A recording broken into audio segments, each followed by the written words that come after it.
atualizasse um pouco, né, a história do Assis Brasil, quem ele foi, por que ele construiu esse castelo, inicialmente, para a gente começar nosso diálogo, nossa conversa. O Assis Brasil, ele é natural de São Gabriel, nasceu em 1958. Assis Brasil se formou em Direito, no Largo de São Francisco, em São Paulo, tá? E ele foi o primeiro deputado estadual e federal do Rio Grande do Sul. Ainda na época do Império, ele foi deputado provincial. Tá? Depois, quando proclamada a República, ele foi deputado federal. Ele foi convidado também para escrever a primeira Constituição do Rio Grande do Sul. Tá? E ele foi escolhido também como patrono da agricultura do Rio Grande do Sul.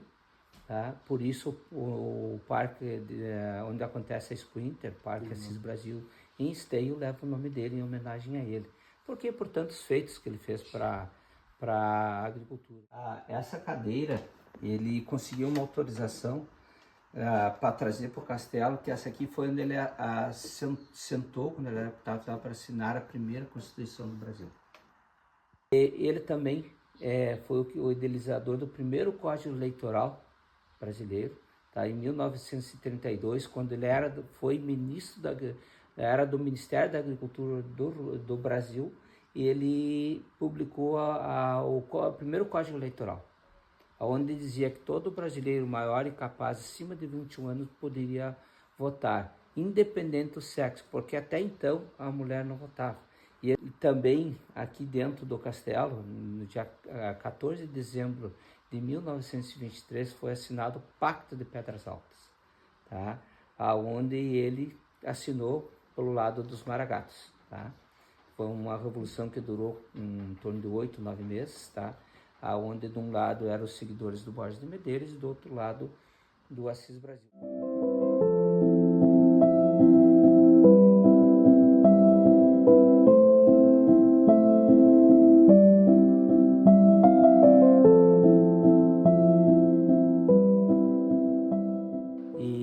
E Assis Brasil também sempre trabalhou muito para a agricultura, desenvolvimento da agricultura. Em 1895, ele juntamente com outros brasileiros, eles fundaram em Paris a Sociedade Brasileira para a Animação da Agricultura. A animação da agricultura, desenvolvimento da agricultura. Tá?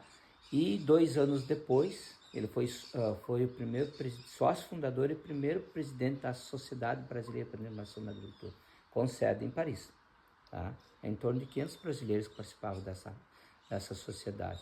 2 anos depois, ele publica o livro A Cultura dos Campos, que foi um dos primeiros livros escritos por um brasileiro falando o que era o solo, como que devia ser plantar e tal. Falando quantos mil sacos nós importávamos de milho só pelo Porto de Santos. E aí ele fala aqui embaixo o que acontece com o milho, o que acontece com outras coisas. E aí ele fala aqui que nós poderíamos produzir milho de norte a sul com pasmosa fecundidade. Tá? E nós importávamos essa quantidade de milho aqui por ano. Tá?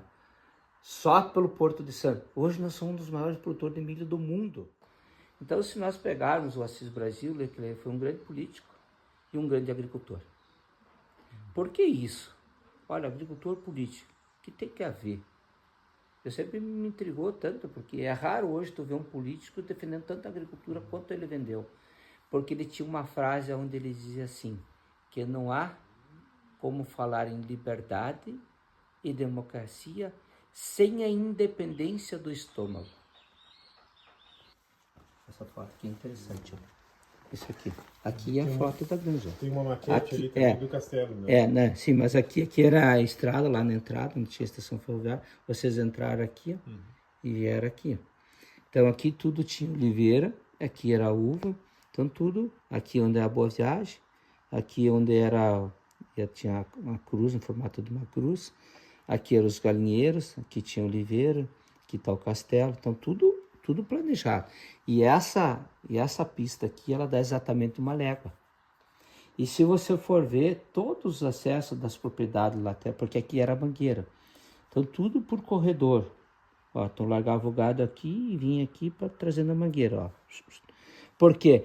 Ele dizia que nós tínhamos que facilitar o manejo, porque futuramente nós teríamos problema de mão de obra. Como surgiu essa ideia dele de construir um castelo no Pampa, na época, nessa região? E por que essa região foi escolhida? O Assis Brasil, quando ele escolheu essa região aqui de Pedras Altas, por que ele queria construir aqui? A ideia dele era construir em Alegrete. Mas a dona Lídia disse que não queria lá no meio do nada.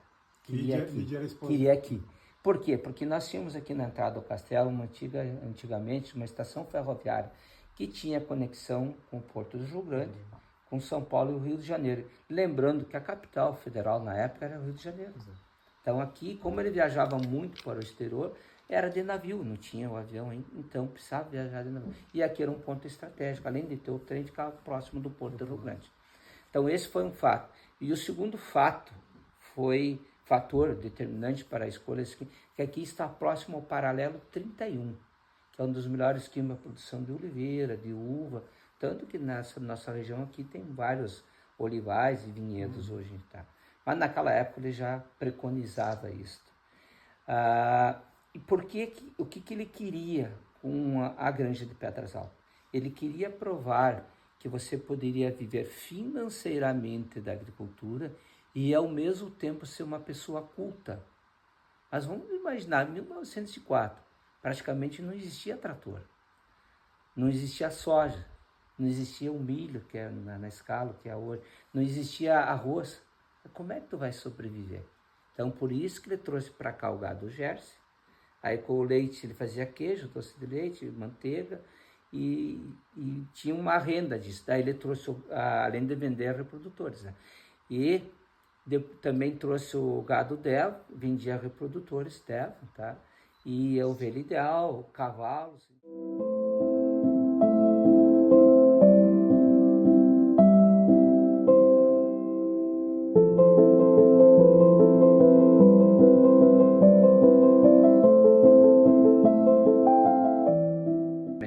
E como que você vai ser uma pessoa culta? Daí ele construiu essa biblioteca e trazia as professoras, as instrutoras, às vezes da Alemanha, às vezes de Paris ou dos Estados Unidos. Cada 2 anos ele ia trocando essas professoras. Para quê? Para que os filhos falassem fluentemente no mínimo 7 idiomas. Imagina, em 1913, falando 7 idiomas. Então, aqui dentro do castelo, tem em torno de 21 mil livros, não só dentro da biblioteca, tá? Dentro da biblioteca são 8 mil e poucos livros, tá? Por exemplo, nós temos aqui a Divina Comédia, de Dante Alighieri, tá? Com ilustração do Dante Alighieri, tá? Então, esse livro aqui é de 1800 e pouco. Nós temos aqui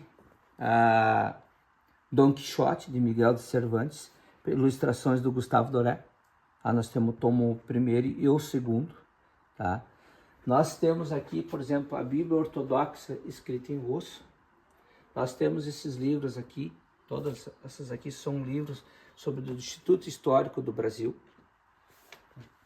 Nós temos aqui nessa prateleira, por exemplo, o jornal O Povo, que são 146 edições do jornal O Povo, que foi escrito durante a Revolução Farroupilha. Nós temos aqui Plantas Úteis do Brasil. Aqui temos a história da Mil e Uma Noite escrito em inglês. Aqui nós temos nessa coleção aqui, encadernado, tá? O primeiro jornal do Brasil, que se chamava Correio Brasiliense, que era editado em Londres. Então estão todas elas aqui.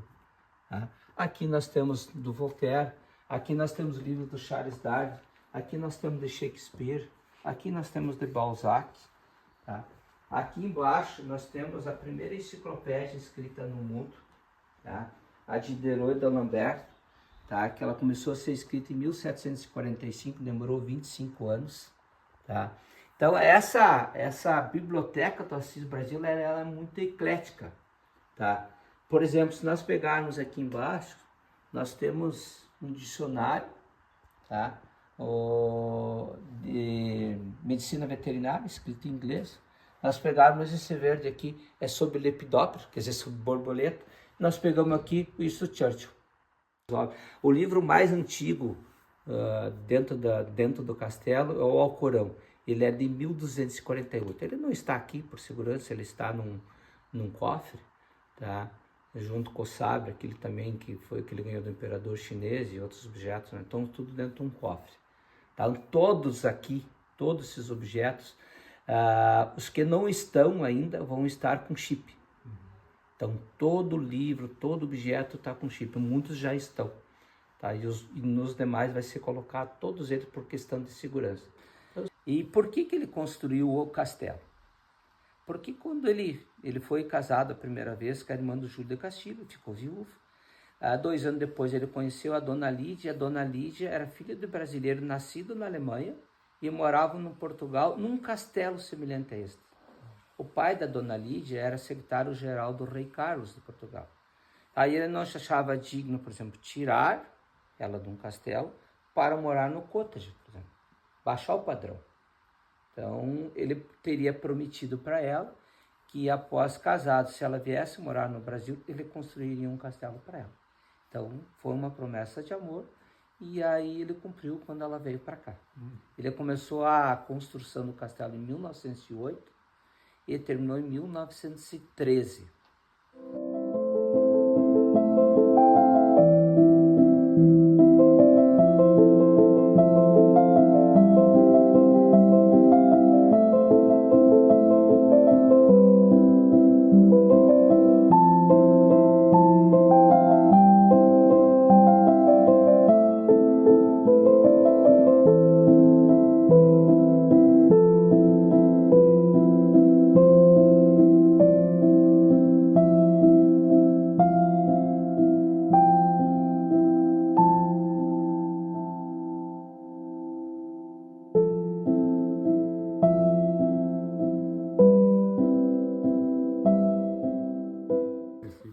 E a relação da sua família com o castelo? O castelo teve algum tempo com dificuldades de manutenção, teve muito tempo à venda, né, pela família do Assis Brasil. Aí não sei se o tombamento prejudicou, dificultou também esse processo. Como é que o senhor tomou conhecimento do castelo e como se envolveu com essa história? A gente nota que o senhor é entusiasta, né, da história do Assis Brasil.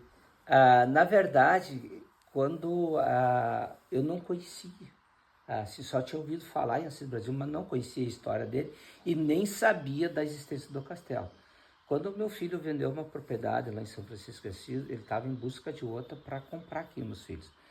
E aí, região de Santa Maria. De Santa Maria. E eles tinham uma propriedade em São Francisco de Assis, venderam lá e queriam comprar uma outra. Aí foi oferecida essa área aqui de Pedras Altas. Aí diz, olha, a área é boa, tal, bem localizada, perto da cidade e tem um castelo. E aí eu comentava, tá, mas eu não quero saber de castelo. Eu quero saber se a área é boa.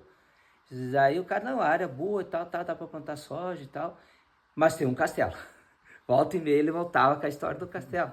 Mas eu, na minha ignorância, naquela época, o que eu imaginei? Sei lá, tem uma parede, fazendo uma comparação. Não sei se tu conhece, por exemplo, as ruínas de São Miguel. Sim. Tá, eu sou apaixonado por aquela estrutura, mas imaginava que fosse tipo aquilo, que não tivesse nem lá, se tu for ver, não tem telhado, não tem piso, não tem as paredes, é uma ruína mesmo. Eu imaginava, deve ter alguma torre, alguma parede que remeta a um castelo. Tá? E aí, tal, os negócios, aí viemos olhar a área, olhamos a área, até ele disse, vamos conhecer o castelo. Eu disse, eu não quero olhar o castelo, porque não se enxergava dali da onde a gente foi olhar, pro lado lá da estrada. E aí ele insistiu, daí eu vim. Opa, daí quando eu cheguei aqui na frente, digo, opa, é um castelo mesmo.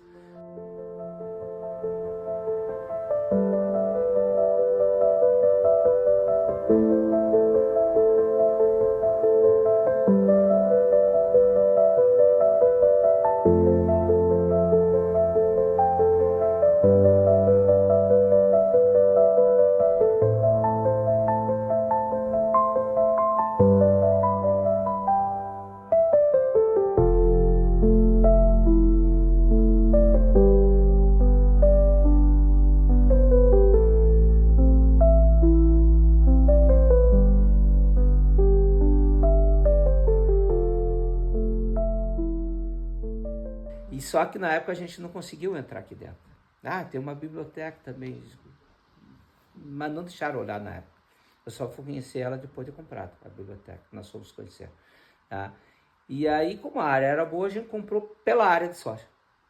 O Castelo, para plantar soja. O Castelo, não viu. nós nem sabíamos da existência, tá? Depois que a gente foi. Então, depois de comprado, que a gente conheceu a biblioteca, comecei a estudar a história do Assis Brasil, para até resumir a história. Até hoje a gente não planta soja.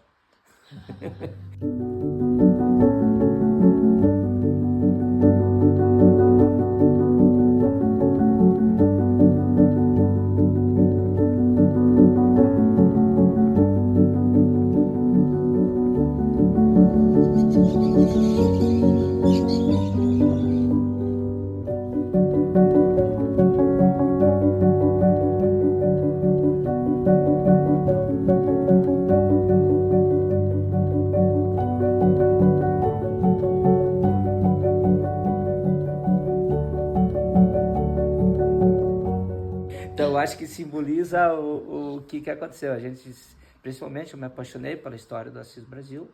E aí começou, então, como ele já era tombado como patrimônio histórico do Estado, e é um pré-tombamento federal, ele é tombado desde 1999. Ele precisava de fazer ele tinha um TAC, um termo de ajuste de conduta, onde os herdeiros do Assis Brasil teriam que fazer essas obras, porque chovia muito aqui dentro. E tinha havido depredações, alguns roubos, alguns furtos, de algumas coisas daqui de dentro. E precisava ser feitas essas obras de restauro. E aí resolveram então vender. Foi aí que então os filhos acabaram comprando então essa área em torno do castelo, aqui da Grande de Pedras Altas. Essa é a história de forma assim resumida, né?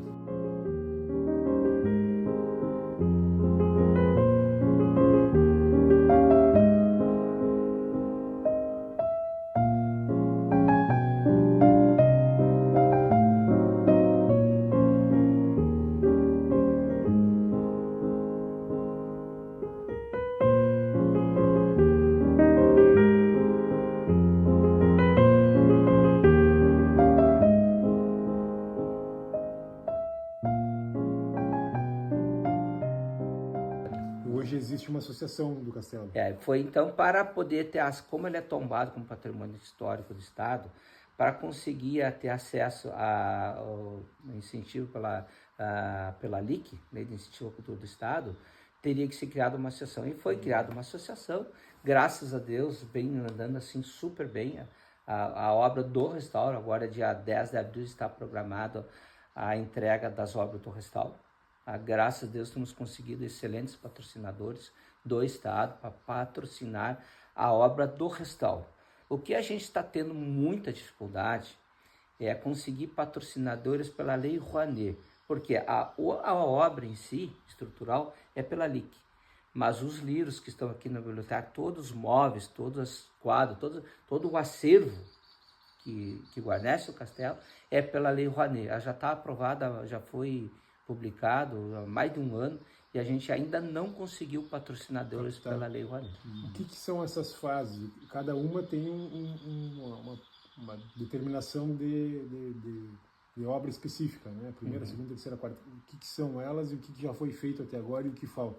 A prioridade nossa na primeira foi sanar a entrada de água, porque aqui entrava tanta água dentro quanto fora.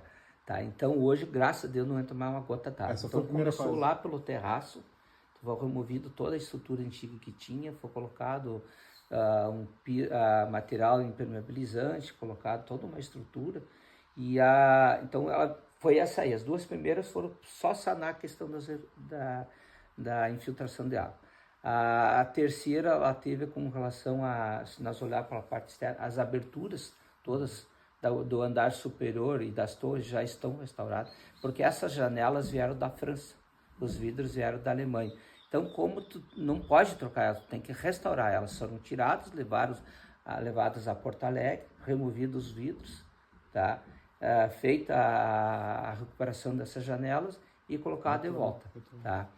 E agora foi feito também problema estrutural na cobertura e removido o reboco das paredes, que como isso aqui tem mais de 100 anos, então tinha muita...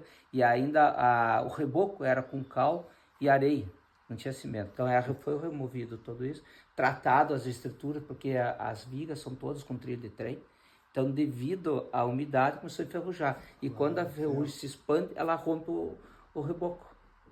Tá? E aí, então, tinha que fazer todo esse tratamento também. As infiltrações nas ameias, na parte externa, que corria por dentro das pedras. Porque todo ele, a estrutura é de granito roça. Tá? Que é o material da região. Toda aqui do fundo da propriedade. Tá? Então, às vezes, entre as pedras, infiltrava água. Então, foi um trabalho bastante... E agora, o que vai ser feito as próximas etapas? Vai ser feito agora o subsolo, tá? Remover também todo o reboco, fazer o tratamento dessas vigas, tá? E pintura, e depois vem nesse andar da biblioteca também. Tá? Então, essa é a parte futuras pela LIC. Qual é que é o objetivo hoje da família com relação ao castelo? O Assis Brasil dizia assim: ele queria que uma visita ao castelo servisse para uma lição de coisas. Não que o ensino tenha que ser imposto, mas quem vem ao castelo, uma visita a ele, você chegar e tu ver tudo que ele fez, diz, olha, não me serviu para nada, já é uma lição, dá para fazer diferente. Então, qual é que é o nosso objetivo hoje? É resgatar tudo isso, é trazer de volta as raças, por exemplo, o gado Devo que ele trouxe, a gente já está aqui. Agora já tem uma previsão agora do dia em abril, provavelmente, já vai começar a vir o gado Jersey. Aí nós já vamos trazer a ovelha ideal. Tá? Então, tudo isso a gente quer reproduzir o mais. Já vamos replantar a oliveira e a uva. Tá? Outra coisa que a gente já está fazendo assim com bastante resultado positivo, o Assis Brasil ele era contra mexer a camada superficial do solo. Ele dizia que nós devíamos recuperar o campo nativo e introduzir novas espécies. E, de preferência, certas coisas é manter como era na época. Por exemplo, tirar leite, por mais que tu use a mecanização que tem hoje, mas também tirar alguma coisa manual, porque assim era na época. O pessoal vê como que era sobreviver daquela época, tirando leite manual, entendeu? Não, claro, sem esquecer a parte da tecnologia, mas tem alguma coisa que remeta àquela época. Claro.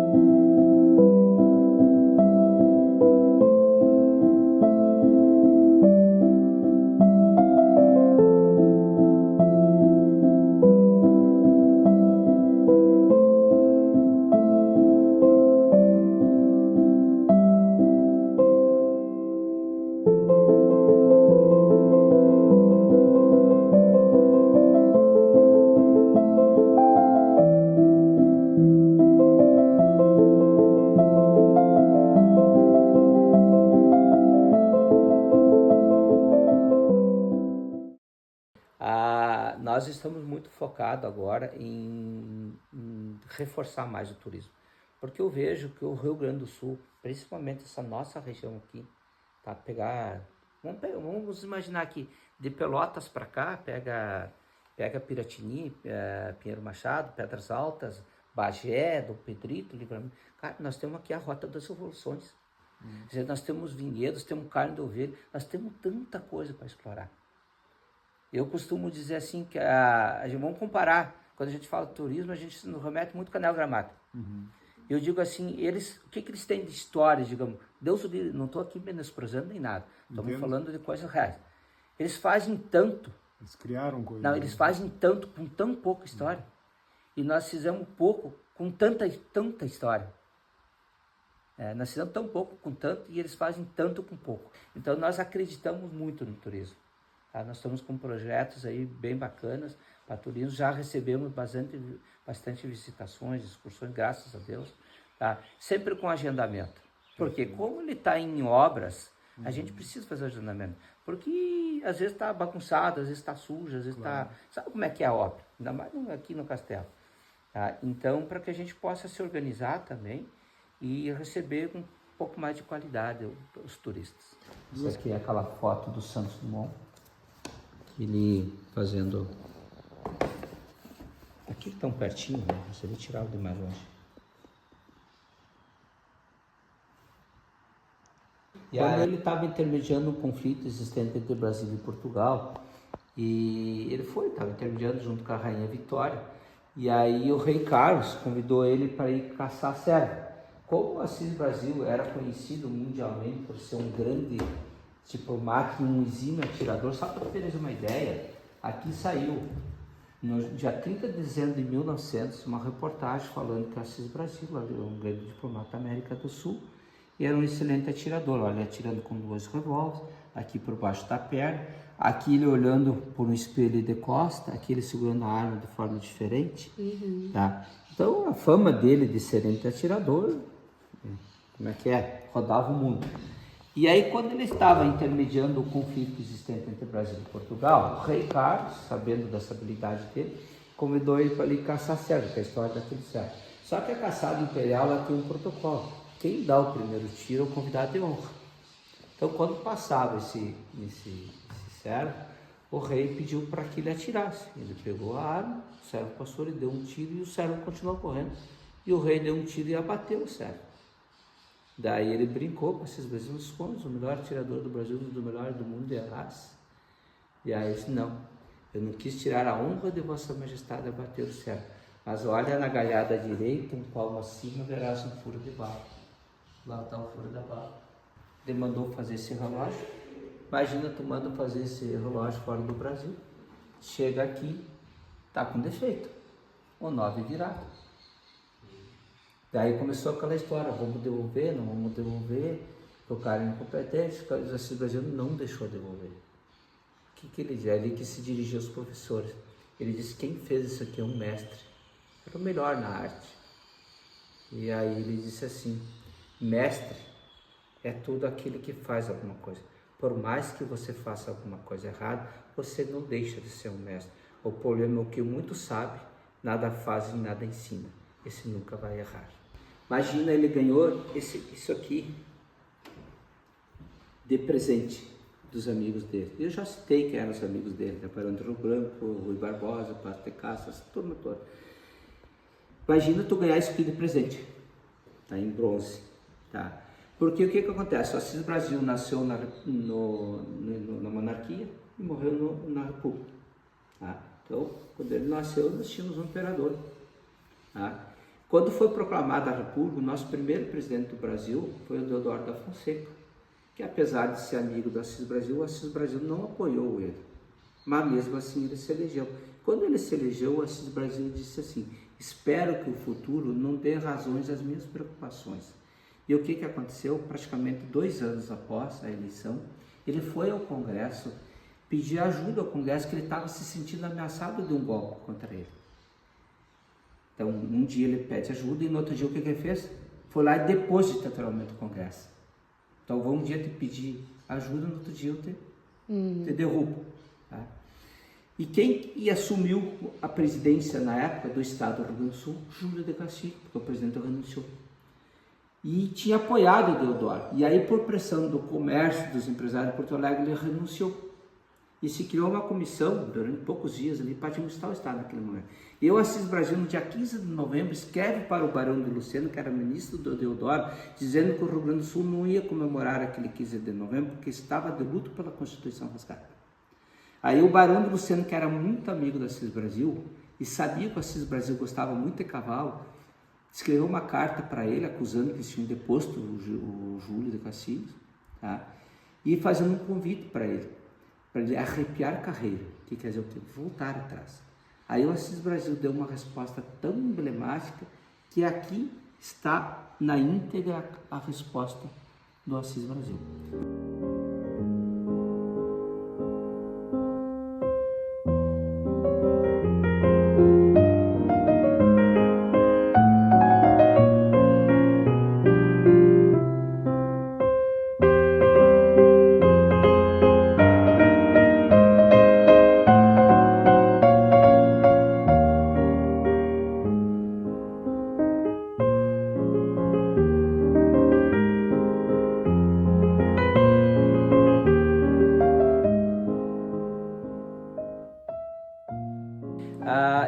acredito que com mais 2 etapas a gente encerra a obra estrutural do castelo. Tá. E aí Só que a granja não é só o castelo. Nós temos o cottage, por exemplo, que foi a primeira casa pré-fabricada do Rio Grande do Sul. A madeira veio da Noruega, tá?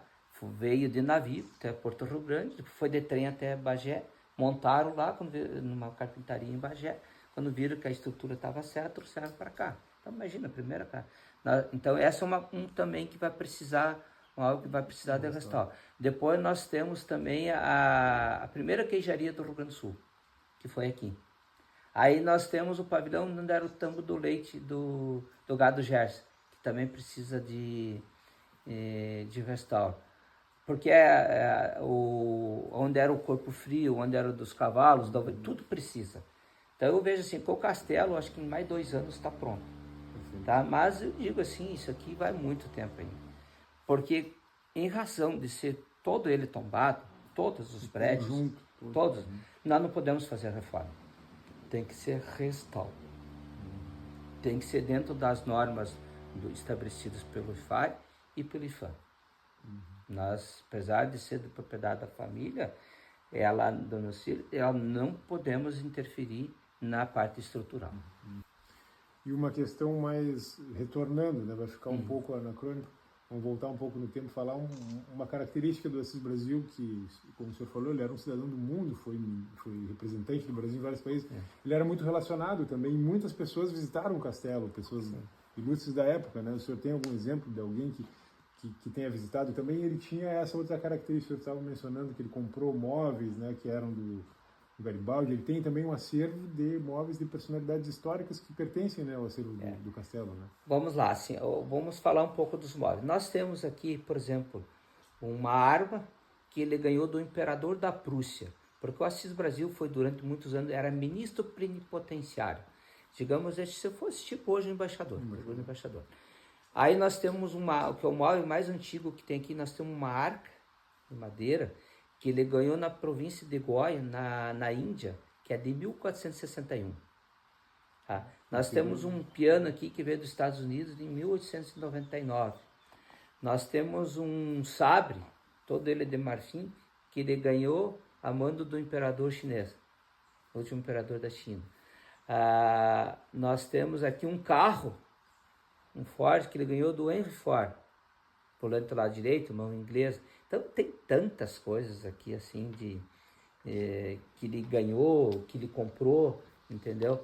E vamos imaginar assim, quem que eram os amigos, pessoas que conviviam, que visitavam. Barão do Rio Branco, Plácido de Castro, Santos Dumont, inclusive tem fotos dele fazendo a demonstração, porque o Assis Brasil, além de ser um grande diplomata, um grande agricultor, é um exímio atirador. Então ele fazendo a demonstração com o Santos Dumont, uma maçã na cabeça, Fontoura Xavier com uma maçã na cabeça, o Nabucco Gouveia com uma caixa de fósforo na cabeça. Então, todas as pessoas frequentavam o castelo.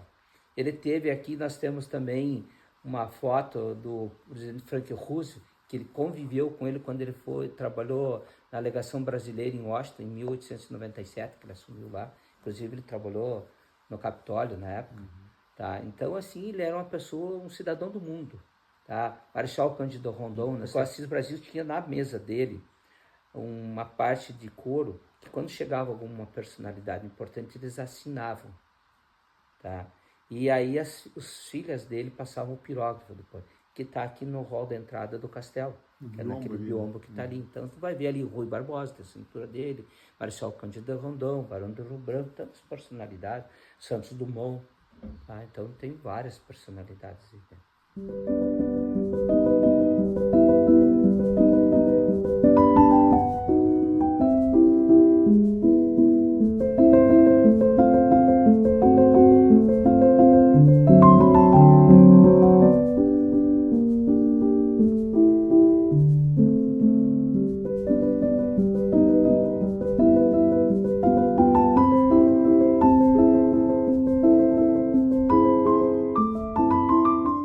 Isso aqui então são porcelanas francesas que o Assis Brasil comprou lá em Paris e mandou colocar o monograma dele, o AB, para dizer que era dele mesmo. Então pode verificar aí. Tá? São de morte, né? Tudo com a Bia.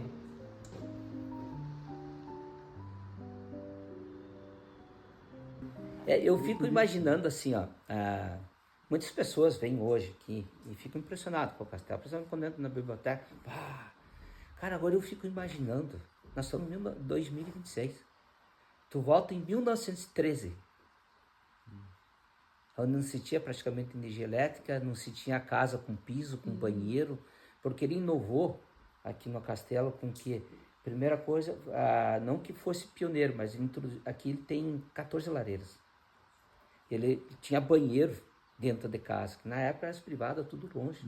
Tá? Então foi uma outra a energia elétrica ele tinha aqui, tá? Que era a eólica. Ele começou com cianureto, carbureto, depois eólica. Tá? Inclusive em Bagé tem um local aí, quem vai para Ceguá, que tem uma antiga torre ainda, que tá as baterias lá, que era a engenharia do Assis Brasil. Tá lá as baterias até hoje. E a torre, tá? Tem invenções dele também, como a porteira. Tem a porteira de contrapeso. Né? Ele gostava muito de fazer mata-mosca, tá? Porque na época não tinha spray, não tinha nada. Claro. Ele se dizia ser um pensador. Por quê? Ele lia muito. Se nós pegar aqui, por exemplo, a Divina Comédia, pegar o Inferno de Dante, pegar o Lusíadas, pegarmos os livros do Charles Darwin, tudo que ele tem, nós pegar o Lusíadas, por exemplo, assim, o autor não perseguia os porquês, esse verso é difícil de ajeitar, tem anotações esse dele? Aqui não tem, tudo anotações de Cunha. Aí se nós pegarmos o livro Os Sertões, de Euclides da Cunha, vai ver que tem 2 exemplares, um com a dedicatória de Euclides da Cunha, é o meu compatriota Assis Brasil, e o outro foi enviado após a morte de Euclides da Cunha, para que ele fizesse a revisão para servir para a edição definitiva. Mas está cheio de anotações do Assis Brasil, elogiando, complementando, corrigindo. E olha, veja-se, corrigir Luiz de Camões, corrigir Euclides da Cunha, só 2 exemplos. Como assim? Porque ele foi membro da Academia de Letras, tanto em Portugal quanto no Brasil. E ele era advogado. A vida de um homem bom e justo é feita mais de renúncias do que de conquistas. Ele comentava que é muito fácil, às vezes, tu ficar do lado do aplauso, aplaudir todo mundo, ficar tranquilo, para evitar discussões. O difícil é tu ficar do lado do certo e do justo. Tá escrito no ladrilho lá, nas 2 entradas: bem-vindo à mansão que encerra dura lida e doce calmo, o arado que educa a terra, o livro que amanha a alma. Vamos traduzir isso. Bem-vindo à mansão que encerra dura lida e doce calmo. Por quê? Apesar de ser um castelo, não teria nada de ociosidade. Os filhos dele, ele e a esposa dele trabalhavam muito. Tá? Tanto que no Diário de Cecília, que é um livro que o diário foi escrito pela Cecília, uma das filhas dele, ela dizia assim, ó: hoje, por exemplo, levantamos 4h30 da manhã, fomos tirar o leite, lidaram com o gado, papapá, e de noite o que eles foram fazer? Ler Shakespeare e Plutarco. Vão voltando ao ladrilho. Então tem essa, bem-vindo à mansão que encerra dura lida e doce calmo. O arado que educa a terra, porque ele queria pôr em prática aqui as tecnologias que ele via mundo afora. Tá? E o livro que amanha a alma. Então, para quê? Que os filhos fossem educados, fossem pessoas cultas.